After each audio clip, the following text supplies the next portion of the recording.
Welcome, fam. We are live with Unpublic, another episode that I think you're really going to like. Today's guest is Shaka Mitchell. He is the Tennessee State Director for the education nonprofit American Federation of Children, not to be confused with the American Federation of Teachers. We center students and young people on this show, and we center the outcomes of them. So, Shaka, welcome, and thank you for joining this morning. Thank you, Chris. I'm happy to be here. Yeah, I feel like I should say what do they always say, like long time viewer, first time caller. First time viewer, no, long time viewer. Well, I appreciate you being here. I appreciate anyone who comes, who shows up in the morning to talk about our children, to talk about our young people, and not just to talk about it, but to be informed and then to help lead us to action. Like, what could we possibly do that would further the cause of justice for children? That's what I'm about. That's kind of my personal mission. Along those lines, I do have a quick kind of commercial break before we get started here. My family at Brightbeam would be on top of me if I did not mention that today we are doing a day of action. Today is March 31st. It's a day of action that we're having on getting all kids connected. Currently, I don't know if you all would know this, but currently there are still millions of kids that aren't connected. 12 million kids still don't have adequate access to high-speed broadband. We think that it's time to correct that. And we believe that the funds and the solutions all are already within the FCC. One thing that we are pushing on is something called E-rate. It's a little bit too weedy for me to get into right now. But what I would say to you is go to my social media, go to either my Instagram or to Twitter. You'll find some infographics on what the problem is and a link to our Voices to Action page where you could take action right now today. Low lift opportunity for you to fight for justice for children without even having to break a sweat. So find me on Twitter. I'm at Citizen Stewart. You'll find the information there, or you could go to brightbeamnetwork.org. You'll find more information about our Voice to Action page there. You could also go to Voices to Action or voicetoaction.org, and you'll find all of this information. Let's get every kid connected. Let's close the homework gap. And let's have internet for all, because we are a first world country and we can do it. So Shaka, sorry about that. Jumping in with the commercial right from the beginning. But, we have to work. You and I have to work, I think, all that we possibly can to open up every opportunity and get every resource to kids that don't have them. Like, that's just got to be a goal for us. Yes. And your report that you have out now that I want to discuss is called The Warmth of Other Schools.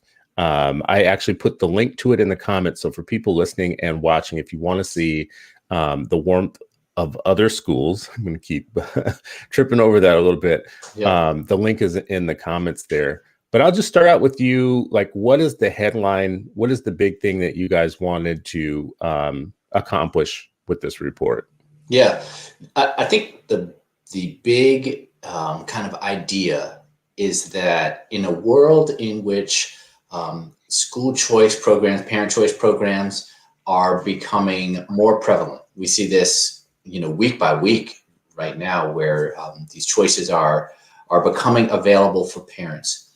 We think that's a fantastic thing. That being said, it's not just about a student getting in the door of a school that's better than, say, their zone school or the one that they were sort of zip coded for.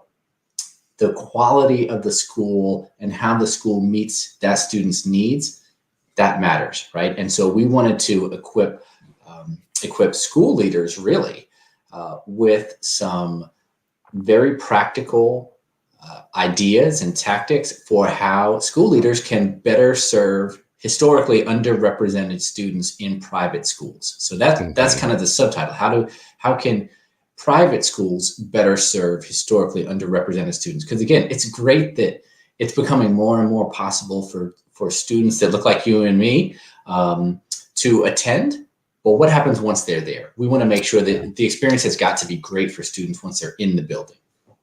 Do you have something that was prompting that? Were you alarmed by something that was making you say it's a time to have this conversation?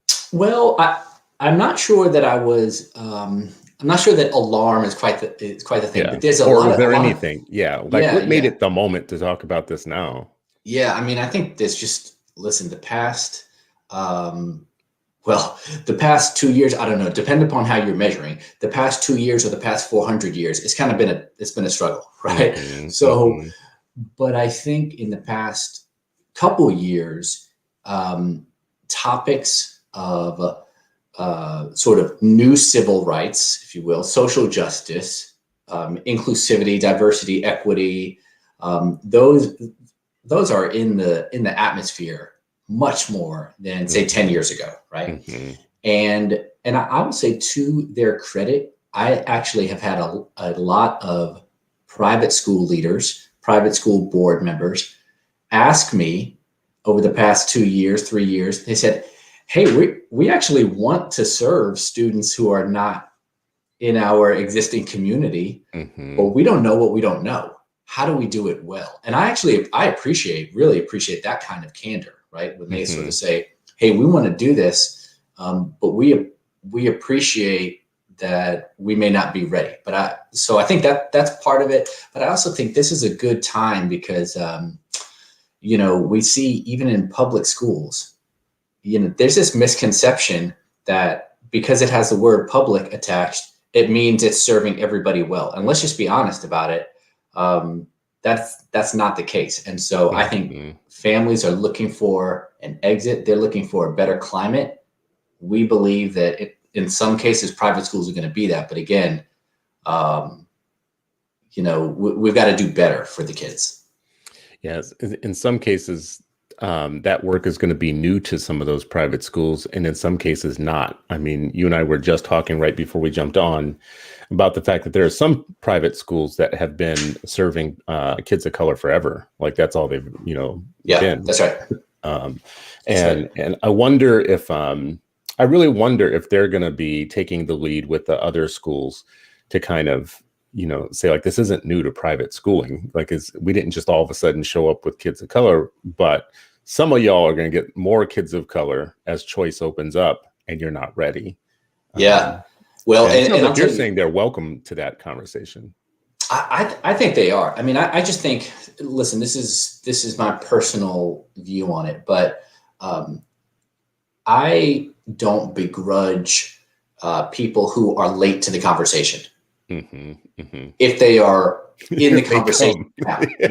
Yeah, Yeah. that's right. Come on. Now, if you're just saying that's not a conversation we're willing to have, that's a problem. Yeah. But if you're late to the conversation, I don't want to beat people up because for whatever reason they just came to it, right? And Hmm. so I think we've got to say, all right, you're just getting started. I mean, frankly, one of the things we say in this report is don't jump right in. Hmm. Don't have the idea and think, "Ooh, we need to quote diversify. We're going Hmm. to start doing it tomorrow." We actually say, "No, you need to do some self-examination first Hmm. before you even before you jump into the deep end because that's where we see a lot of the blunders." Yeah, I would hate for schools to run out, get a consultant, start putting a bunch of posters up on the wall, a bunch of Kobe Yes. posters and King James posters, up on the wall, and then be like, "Okay, we ready," and then have a problem, with parents or students or whatever that we see showing up in the news all the time. Public schools, private schools, charter schools, everybody's got work to do. Yeah. Want to ask you, you actually are like one of the lucky ones, and by lucky ones I mean you had choice, you had an opportunity in life to go to a private school, but there's not one experience for that. Like I talked to different people and they went to different kinds of private schools. What was your Yeah. experience like in a private school? Yeah. My experience was that so I grew up well when I was a kid on Long Island, New York, and Mm-hmm. very working class, lower income area in Hempstead, Long Island, and the neighborhood schools were not quality. They were not safe. I remember a story about kids setting the carpets on fire in the high school, and which is a creative way to get out of school. But it was just not that was not the environment. Now, we were very, I'll say, blessed to be a part of a local Catholic, parish. And so my parents put me and my siblings in Catholic school. Mm-hmm. My parents worked for the U.S. Postal Service. We were not rich. Good jobs, but again, not rich. We went to a Catholic school that was I guess, pre-K through 8 school, and you figure one classroom per grade level, and there were probably 15 white kids in that school. I mean, it served African American, Latino, kids primarily, and we had, by and large, an excellent experience. I mean, my sister would divert from that, but I think that's mostly because her sense of fashion was offended by the uniforms. But it is what it is, and I'll tell you, I think that made a tremendous difference for at least I and my siblings. And then we did the other form of school choice that's always existed, and that is we moved. We packed up I-95 and we moved outside Atlanta, and then I attended a public school.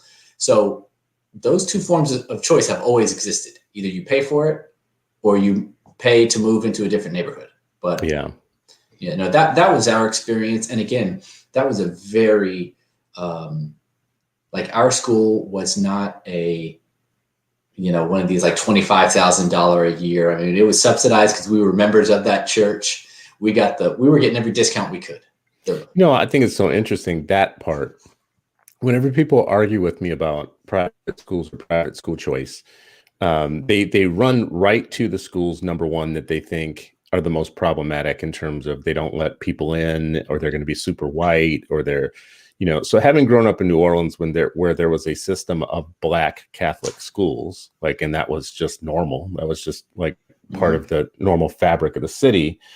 And it was completely accepted. It wasn't accepted. It was actually rooted, because it was just your cousins and your uncles and, friends and people who did good things in government or whatnot came out of the Catholic schools, and they were mostly Black. These Catholic schools weren't super white, and they weren't super expensive. They were affordable to working class people.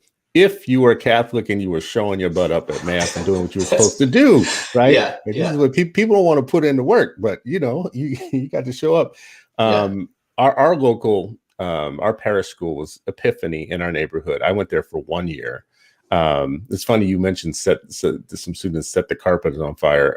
Little known story. I set the garbage cans on fire, and ended up with my grandmother down there with Sister Cecilia talking about what I had going on. We had these Irish nuns who ruled the roost, not just in the school, because the school was part of the community. Even if we didn't go to that school, there was still bingo there, multiple nights a week, and other stuff would happen there.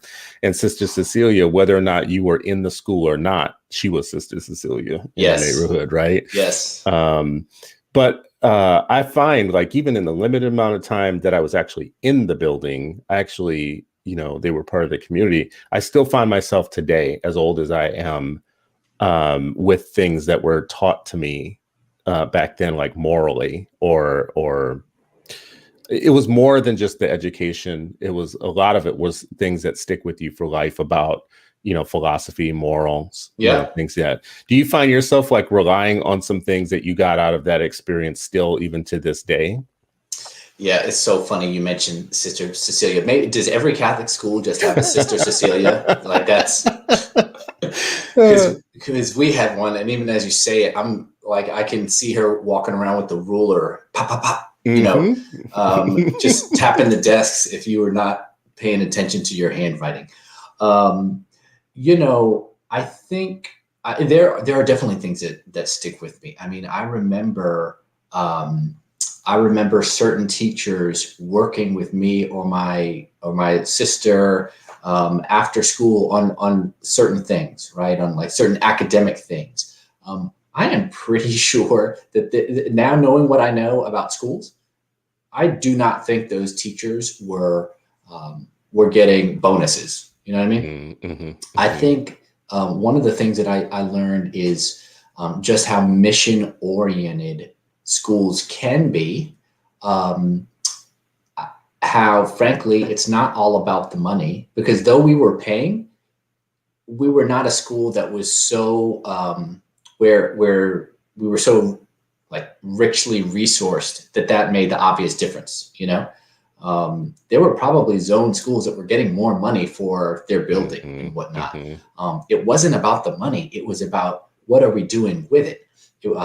I mean, our school had to make a huge point of engaging families. That was a huge issue. It wasn't just you drop your kids off and that's a wrap. I mean, the school, boy, they were on it. This is before charter schools, of course, that you and I were in school.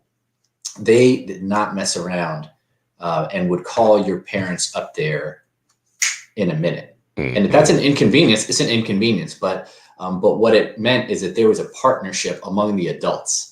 You Hmm. know, this was Hmm. not childcare. This was an institution for learning. So I don't know. Yeah, lots of lessons there. Um, yeah, I'm so appreciative for the difference it made. But I think it also begs the question, and that's probably how I got started in education, was thinking like, that's great that we were afforded that opportunity. Hmm.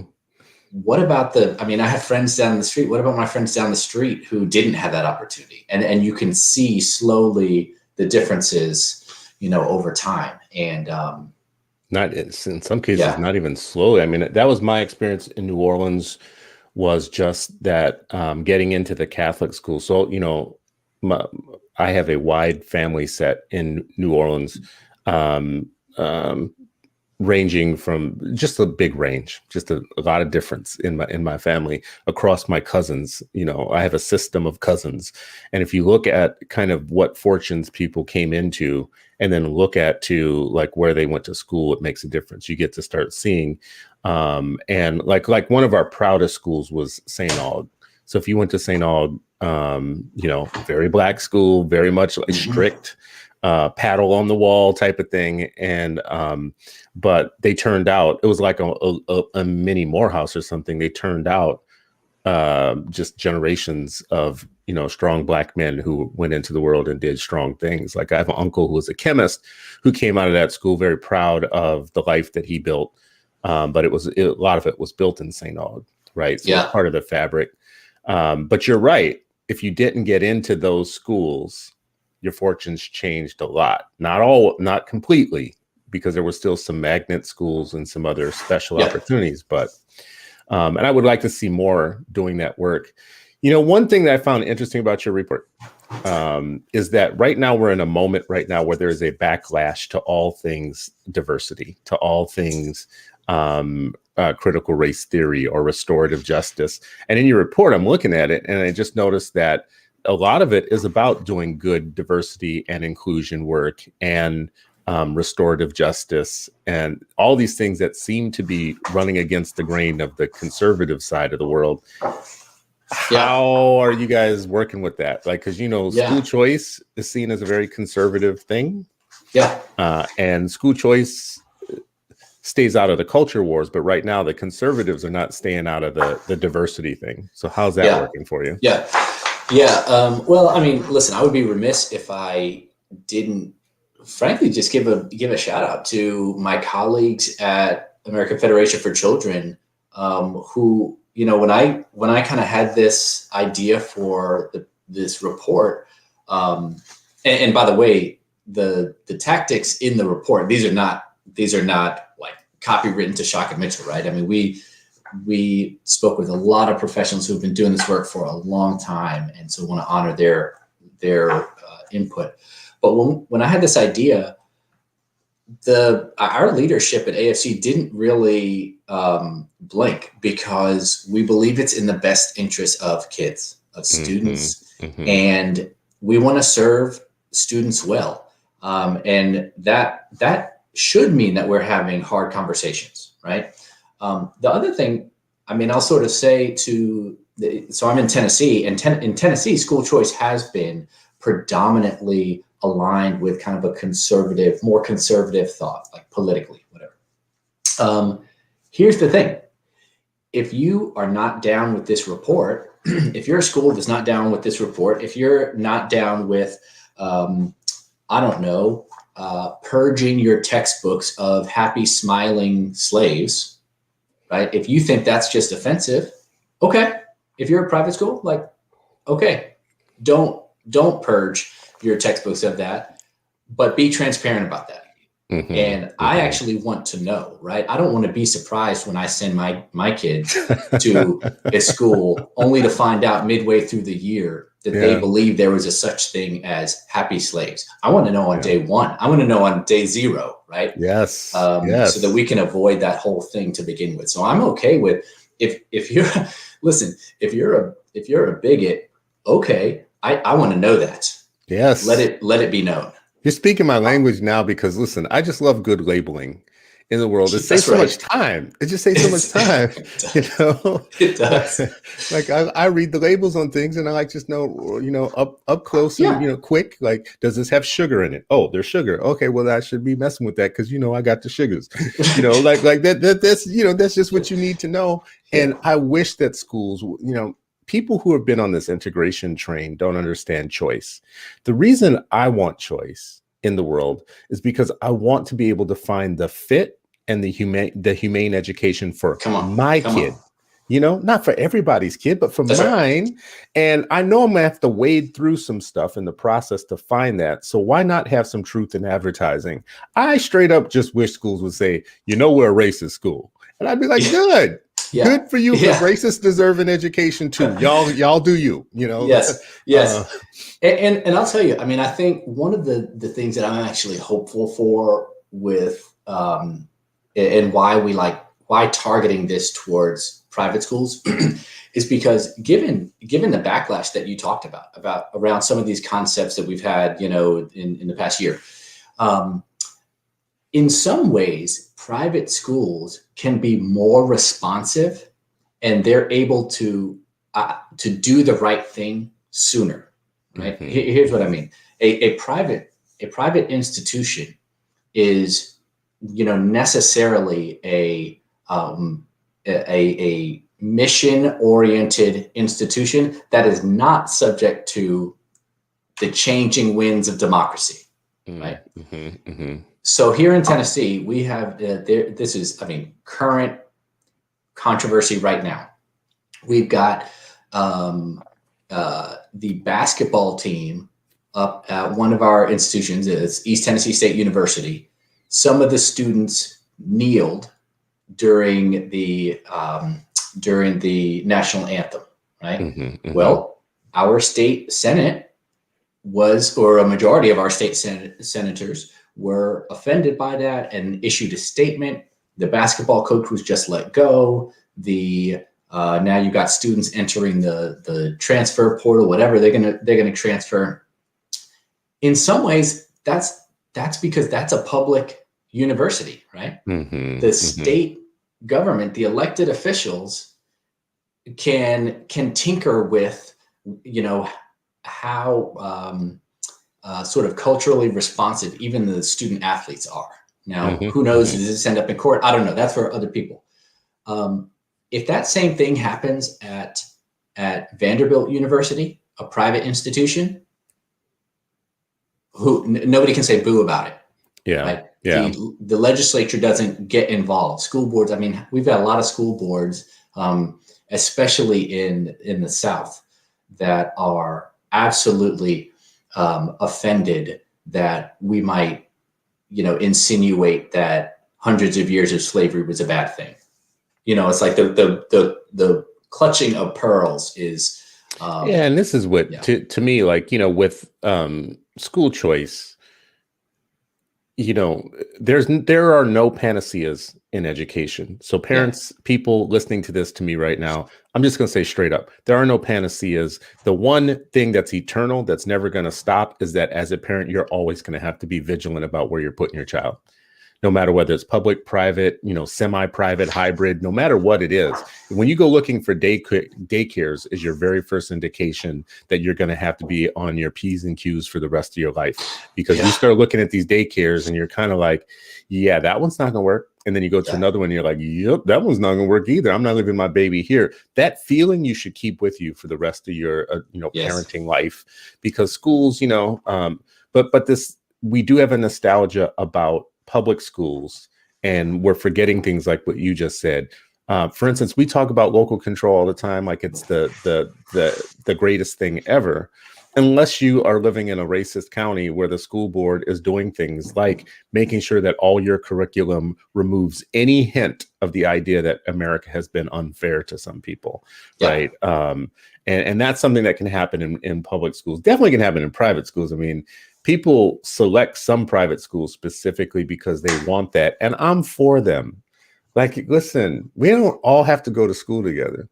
We really don't, right? That's true. Like, all of our kids don't need to exactly be in the same room. Like, we got different things going on, different religions, different backgrounds, different worldviews. I want to share something from the report just really quick, so to show people some of the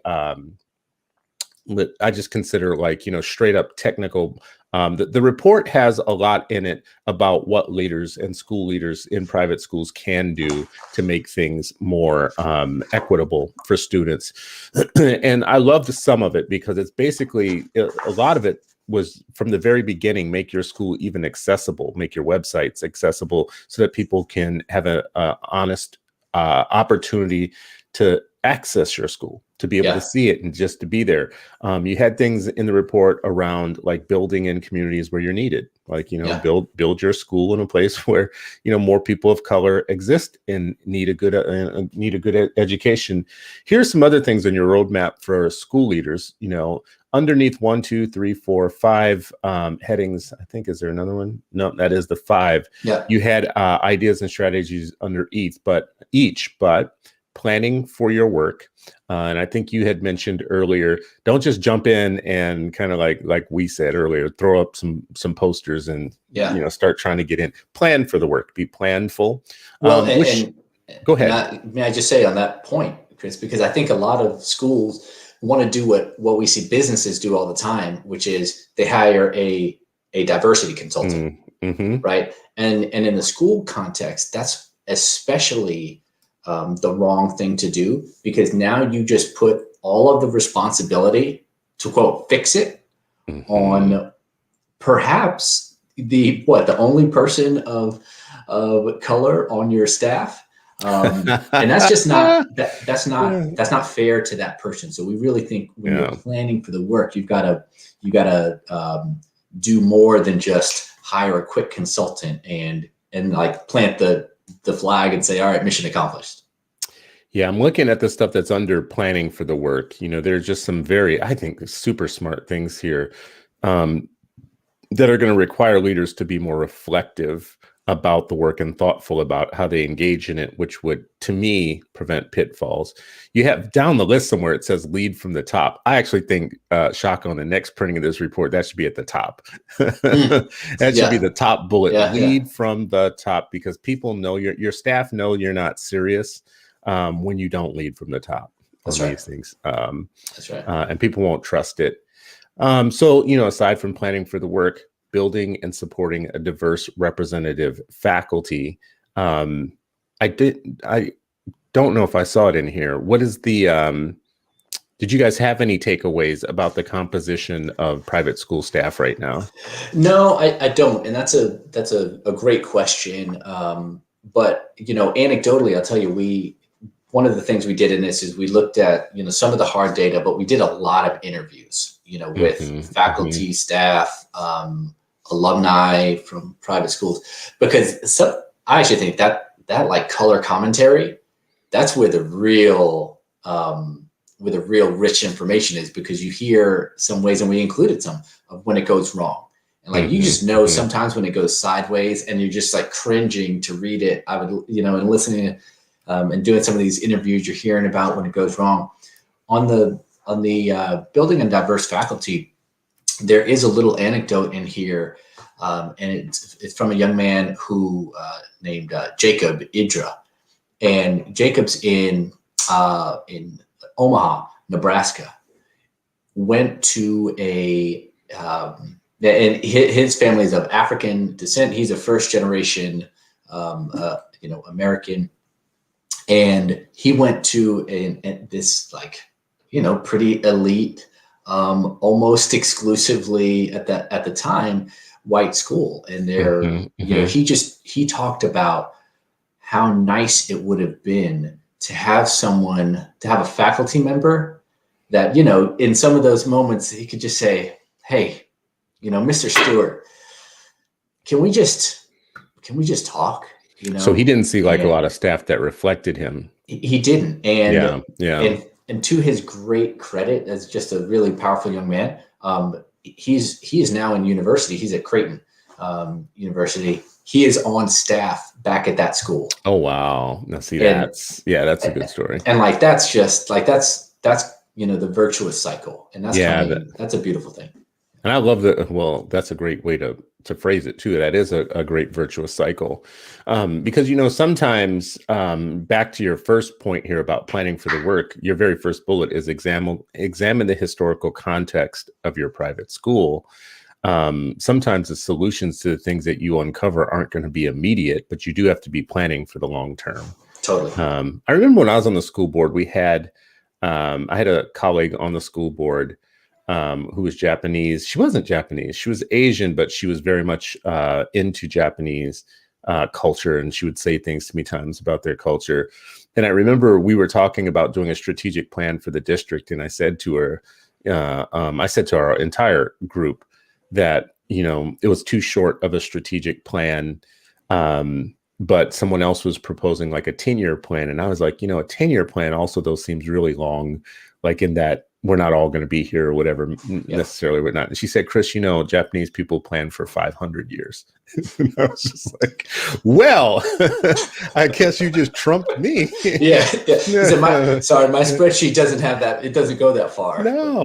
But I mean, definitely, like, for instance, in the Catholic religion and in schools, you should be planning for the longer view of how you're going to do things. Not everything has to be immediate gratification, but I mean, that's a great story. He's in the school as a student. He sees a lack, a missing. It's a testament to them that he would come back and even want to teach there too, though.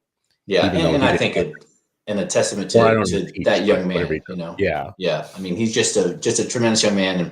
And they've seen, I think because of it, he's actually seen the number, the sort of percentage of, in this case, students of color increase. Right. And that's always a very tricky thing. And I'm somewhat sympathetic to it when organizations that look predominantly one way, and that doesn't have to be white. That can be any way. That's right. That's true. An organization, whether it's a school, a church, a business that is predominantly one way, it is very hard to actually change the composition. Right. And so how do you do it? Well, you can't do it if everyone just remains on the sideline and no one engages in the work. You have to someone has to get in there and be a pioneer. And so I'm really thankful for folks like Jacob who will do that. Well, on this particular bullet that you have here, building and supporting a diverse and representative faculty, I think the kind of the ideas that you have beneath that are ones that make it easier to attract somebody, but not just attract, but have an environment, have a culture in which they'll want to stay. Lots of schools have, I think, a bigger issue with retention than they do actually hiring. Like, they can find people, but those people aren't going to stay for very long. Look at some of the things you have here. Create intentional hiring practices, add DEI for those watching, diversity and equity and inclusion as a component of school evaluations, have ongoing professional development, leverage community liaisons, and ensure your application process is accessible to a wider group of folks. All of those things to me mean that you're doing more than just saying, yeah, we want to get somebody through the door here. You're thinking more broadly about, yeah, but how are we going to create the culture in which we'll know whether or not it's good for them. Yes. You have another one here about fostering racial diversity, which I think is a good one. A little bit tricky again too, Shaka, because I mean, like the very first thing you have here is utilize multicultural curriculum and culturally responsive pedagogy. And I imagine for some private schools, that's a that's a stretch. Like that's a hard one. Sure. And listen, I am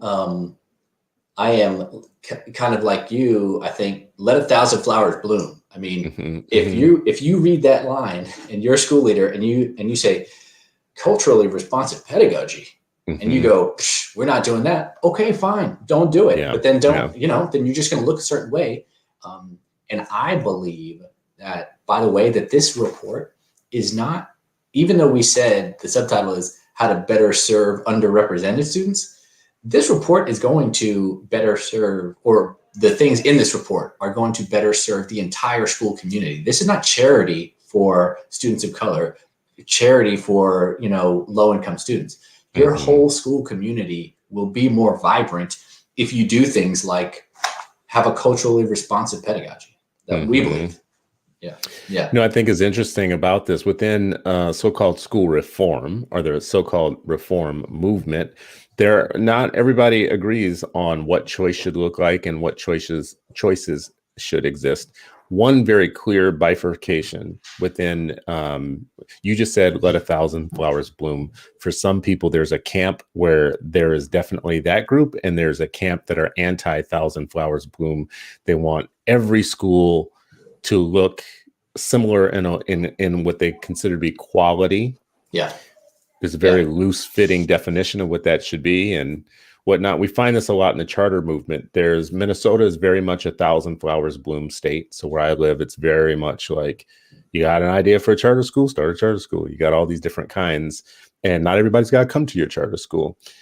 In other places, they hate Minnesota because they're kind of like, they want the big box, very regimented, brand name school.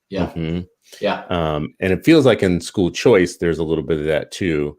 Yeah, but how are we going to know that these are quality schools that you have a choice from? And there's a lot of distrust for parents. To make good choices. Listen, that's a whole. I mean, you've done episodes on that. That's a whole show right there on the how quickly what even ed reformers and policymakers, how quickly what they end up showing is that they don't really trust parents to make choices. And what I'll say is, I don't trust parents to make choices for my kids, but I trust them to make choices for their kids, right? Yes. And I mean, to your point too, if you came to school choice kind of through the more libertarian door, and and no shade, right? That's just, it should not be none, because we about to have it out, Shaka. No.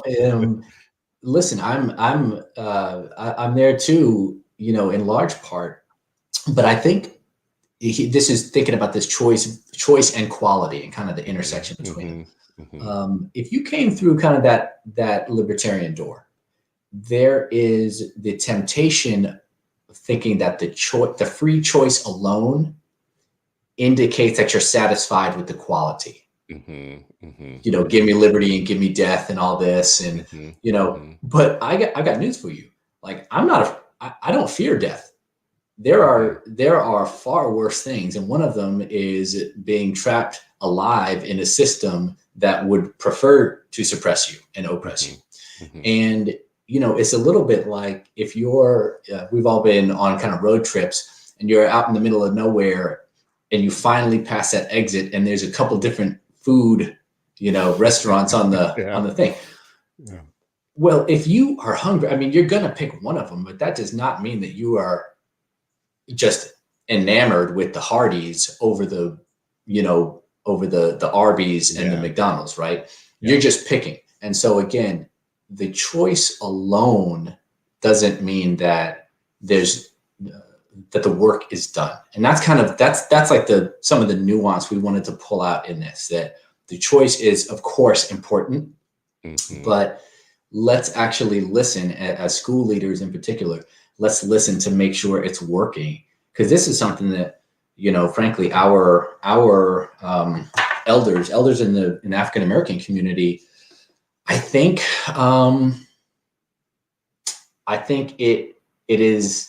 this is a vestige of desegregation, and that is, here's what I mean to say. And of course, I'm thankful for all of the work that was done. It was necessary, but the fight was not just to get us in the building. We wanted what was happening in the building. We wanted what was happening in schools, right? Because what happened as soon as we were able to get in the building? We found that they had moved all the good books to the other school. We found that they had moved all the good teachers to the other side of town. It's not just about getting your foot in the door. The quality does matter. Yeah, I think questions of quality are always going to be a little bit controversial to me because there might be 99 things like I don't know your kids, Shaka. I don't know them very well. So if you put me in power of just picking a general school based on some general quality factors, I can tell you that good teachers, strong curriculum, a coherent educational philosophy, good use of data, great assessments, teachers who believe that their students can always do more than what we think that they can do. All of these things are going to be good ingredients to a quality school. And I could pick a school that has all those things that's completely terrible for your particular child. Yes. Right? Yes. Right. And I know this just be having multiples who have to go to the same couple of schools because of where I live. They all have to go to the same door, but in a perfect world, they wouldn't have to, because I know my kids are very different. They have some very different stuff going on. So the quality thing is always, but the thing that is more important to me is it a humane fit for your specific child, not some kind of set of factors that's supposed to work across a lot of different kids, Yeah. And it's so easy, or it's not even easy. I think it's lazy when we apply one even ed reform strategy, or it's more like a tactic, more like this happens in the school building to all kids. It's a reason that in the warmth of other schools, we separated out racial diversity from socioeconomic diversity, because those two things are not necessarily the same. There's often a lot of overlap in our country, but there are different, these are different factors, and it's a bit lazy to conflate them. I love that point too, for one very important reason, which is you would almost swear to God that middle-class Black people don't exist. Yeah. Like it's low income, and then it's Kanye West. Exactly. Like in Will between, Smith, Tyler Perry and Oprah, there's the mom who works 3 jobs, who, has to take the bus 20 miles for each of those jobs, blah, blah, whatever. And it's not to put down that example. Number one, it's to say, I think we use that example as a stereotype too much that we don't understand, because even people in the low income are way more nuanced in the way that they're living life than we ever give credit for. We say low income, and we just think that means something, right? That doesn't mean anything. There are all different kinds of ways to be low income. There's all different kinds of ways to be in that situational poverty or chronic poverty or generational poverty. There's different ways of being there. So we talk about this one group, and then we for sure ignore. This is why I love what you just said, separating socioeconomic diversity from racial diversity, because we believe that oftentimes people associate Black people, period, with being in the socioeconomic diversity part too, in low income. And you're missing whole sets of families that aren't low income. They still might have problems in your school. That's right. They might still come to your school and still have an issue because they're Black. Yeah. I'll tell you, so I'm in Nashville, and in Nashville, there's a number of different Montessori schools, and my girls all actually attended Montessori until elementary school. So they went to pre-K, And, it worked for our family. There is one Montessori school in particular, though, that is predominantly African American families. And it's even in a part of town that's, frankly, it's a little bit dicey, this part of town, whatever. But here's the thing. The families that attend this Montessori school, you have a lot of healthcare professionals, doctors, realtors, lawyers. The tuition at this Montessori school is higher than the tuition at any other Montessori school. So just because it's located in an area where people of color live does not mean, in this case, that it's actually accessible for low income people. Wow. These things are separate. And listen, by the way, I'm so glad that school exists, right? Because the families who are there recognized a need for their children that wasn't going to get met in their zoned, option. And so they found this, and I'm glad that those families also, by the way, have the means to pay for it. Now, I wish they weren't double paying and also paying for the school that's not working down the street, but that's Well, I mean, listen, that's not exactly a different story in some ways, because I haven't asked you about this, but how do you combat the mythology about school choice and private schools? If you watch me on Twitter, I'm like a magnet for all of the myths about school choice. Yeah. So, and the first one, starting at the very top, is this is just a way to siphon money off of the mainline district system. You having that choice and me having that choice is actually doing damage to the kids that are still within, for instance, in your case, the regular public schools in Nashville. I've been in Nashville, love Nashville, by the way. Could never afford to live there, but love it. But I asked a couple of people, because, I'm into musicians and celebrity and all that stuff, and just what do people do here? So new music museum. Yeah, and which I'm sure didn't cost any money at all, right? You guys do things big in that city with the money. Big. But I thought it was really interesting how big private schooling is actually in a place like Nashville. How do you handle the myths? That's my long-winded way of getting to that question. You're hurting kids by having choice, by pulling your kids out of district schools and putting them in these other schools. Yeah. Well, I mean, the callous way to do it. I try not to. I've tried. You don't engage through the process of sanctification. I have tried to purge myself of that. I mean, the callous way is to say, in some respect, I'm not worried.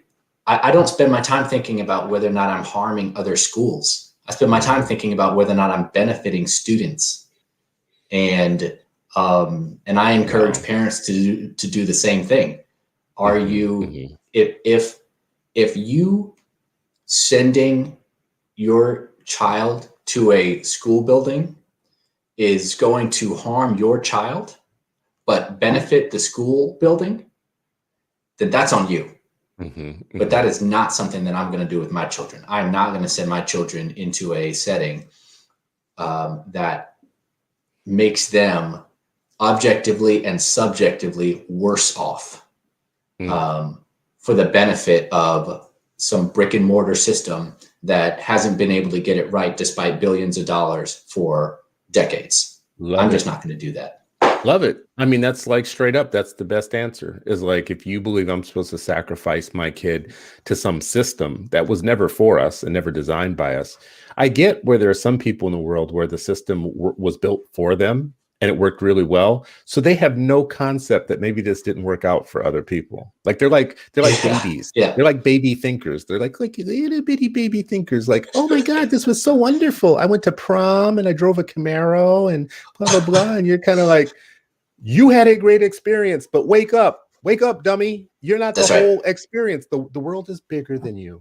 Maybe that system, it's like the people who have a dad who's a cop or a dad who's a judge or whatever, and they're blinded by the idea that we have to be vigilant sometimes about who's serving us, right? Yeah. What part of government is serving us, right? Yeah. Well, and I think, how much of that did we see, frankly, that COVID removed some of the scales for a lot of parents, And I think a lot of parents who were in those settings, who were in the more like idyllic setting. There's a school in Nashville that I drove up to once, and this was because I was meeting with some parents, and I remember driving up, and later on my wife said, well, how was that school? And I said, it was like Disney World.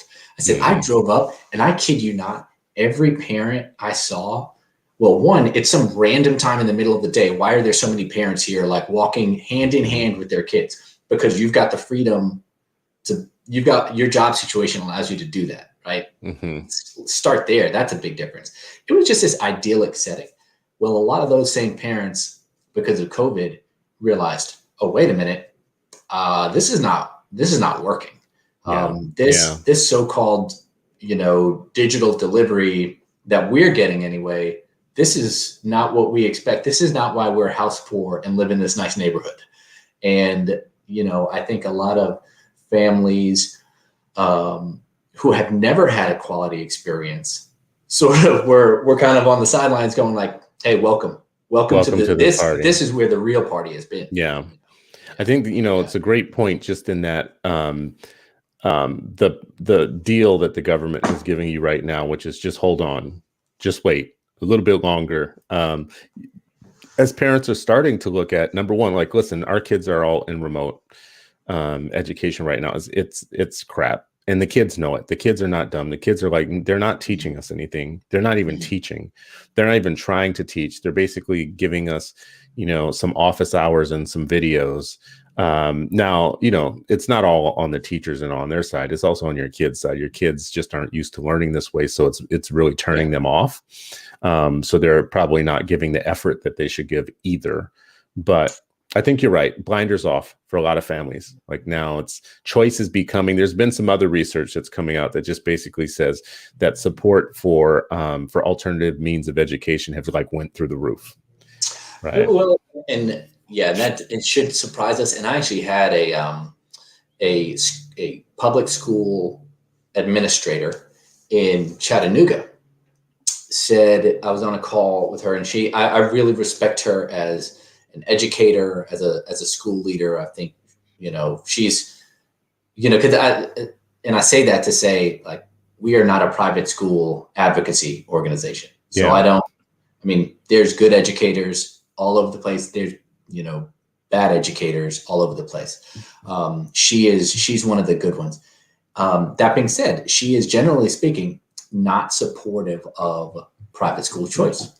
But she said, and she's a leader of color. She's a woman of color. She said, listen, I hesitate to say this. She said, it hurts me to say this, but if we had in our case in Tennessee, it's an education savings account program.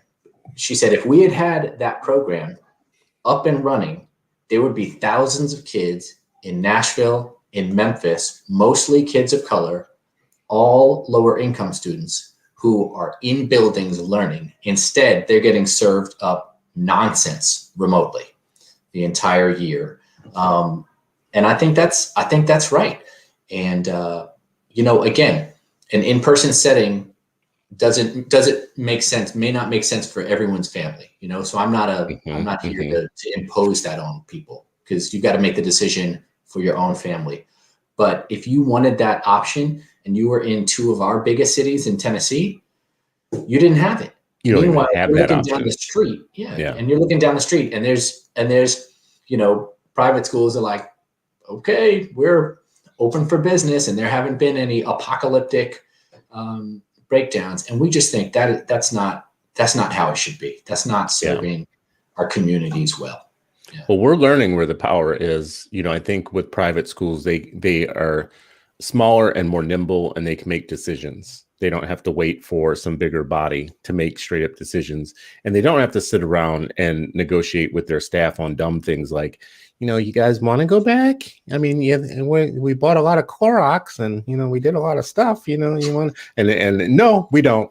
We don't, as you're taking a Yeah, phone call from Bermuda on a beach somewhere, yeah, talking about like, yeah, true no, it's story. not safe to go True, back to school, true story. so which is a True real story. story from Chicago, right? Oh Um, gosh. well, listen, as we wrap and we come to an end and we land this plane, for people listening and watching, we've been talking in this hour with Shaka Mitchell from American Federation of Children. Really regarding this report about making private schooling more of a safe landing, for a safe harbor for diversity, for kids of color, for socioeconomic diversity, for a more representative student body. The report is called "The Warmth of Other Schools." Any last messages, any big headlines that you want to give about it, Shaka? Well, I mean, again, Chris, thank you so much for giving us the time. I'd also be remiss if I didn't say, like, yeah, this is and I'm sure your listeners are astute and know this, but for maybe first timers, that we borrowed this title from there's a book, of course, that's been a New York Times bestseller, but also from the poem written by Richard Wright in his memoir called Black Boy. And Mm-hmm. I'd love, if it's all right, I'd love to just read that excerpt, because I Yeah, just go ahead, he man. says Go it he ahead. says it so well. He says, and this is all about the ideas, talking about the Great Migration, when many of our ancestors, mine certainly, moved from the American South to other cities in the Midwest: Detroit, Chicago, DC, LA, New York. And he says, I was leaving the South to fling myself into the unknown. Hmm. I was taking a part of the South to transplant in alien soil to see if it could grow differently, if it could drink of new and cool rains, bend in strange winds, respond to the warmth of other suns, and perhaps to bloom. And that's really what we want for our kids. We want them to respond to the warmth of other suns, to see if they can drink from new and cool rains educationally, because many of our kids have just been set to wither. It's time for them to bloom, and that's really what we hope this report does and adds to the conversation. And thanks to all of the folks that were included in the report, because they're doing the real work in schools and across the country to serve our kids. Awesome. I think that's an amazing landing and a place to land. Again, for people watching, we put the link into the comments so that you can check out the report. It was written by Shaka, but also with co-authors Trent Carlson and Brianna Falduti, also authors on the report. So go check it out. The Warmth of Other Schools. Shaka, I think next year you should put out a report called Sunscreen. What happens when you get to the warmth of other suns and you get sunburned, because it's the north, and you should have had a backup plan. That's it. But I love the report. I love what you guys are trying to do in terms of break the stereotype, make private schools part of the revolution that is seeing diversity as a strength, seeing kids of color as people that you should take care of and create cultures and environments in private, public, whatever area and sector of society, where we all do our job to make everybody welcome. So I really appreciate that. At the end of the hour, I will say, we'll stop where I started, which is today is a day of action for Brightbeam. We do have this action going on today to get all kids connected, to get internet for all. There's still over 12 million students that lack adequate broadband access in their home, which makes it really hard for them to keep up on their schoolwork. We are a first world nation. We should be able to wire everybody. At the very least, we should be able to make sure that every kid has high-speed access to the world of information and the ability to go to school right now. Because it's the worst we've ever seen. There is such thing as learning loss, and we just can't have families out there that don't have first world connections to the internet to be able to do their schooling. So let's get kids connected. If you want to find out more about our action that we have today, go to voicetoaction.org. Google it if you don't find it right away, or seek me out. Find me on Twitter. You'll find information about this on my handle under @Citizen Stewart on Twitter. Thank you all for watching, for listening, for all of the fam who show up every day, put great comments, and we do read them afterwards. So thank you so much. Shaka, thank you again. I appreciate you.